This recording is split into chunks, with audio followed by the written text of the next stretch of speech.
Quicksort is a great and efficient sorting algorithm that uses a divide and conquer style to solve in randomly numbered arrays. Quicksort first chooses the last number in the array and calls it the pivot. In this case, 6 will be our pivot. And builds an imaginary wall, which I'll use as these glasses, and puts it to the immediate left of the first number in the array. It then compares the first number in the array, 7, with our pivot, which is 6, and sees if it is larger or smaller than the pivot. 7 is larger than our pivot, so nothing happens. It then moves on to the second number in the array, 5, and sees if it is larger or smaller. 5 is smaller than 6, so we switch spots with the first number in the array and move our wall up one spot.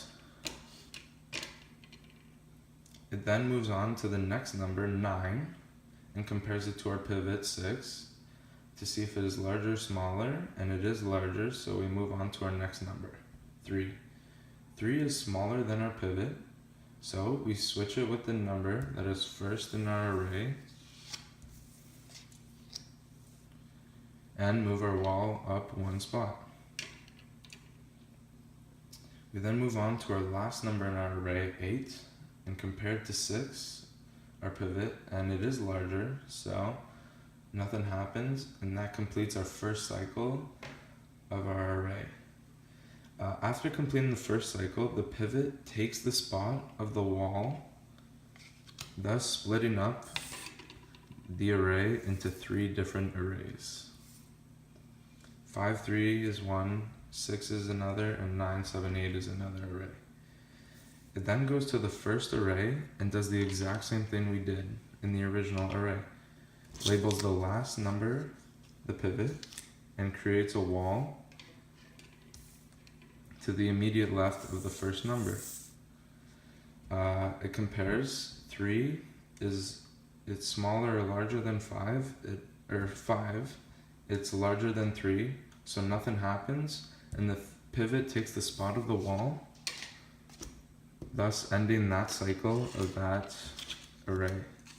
6 is already sorted, there's being one number, so it's already sorted, and we move on to our last array, 9, 7, 8. It labels the last number, our pivot, and puts the imaginary wall to the immediate left of the first number. It compares, is 9 bigger than 8? It is, so nothing happens, and we move on to the next number, 7. 7 is smaller than our pivot, so switch spots with the first number in our array and moves the wall up one spot. 9 has already been found to be bigger than our pivot, so that ends our cycle, and the pivot takes the spot of the imaginary wall, thus ending our array. Then it does a quick run through of all the arrays, see if they're in order, and then puts them back all together, making them one big happy family and one sorted array. And that is how Quicksort works.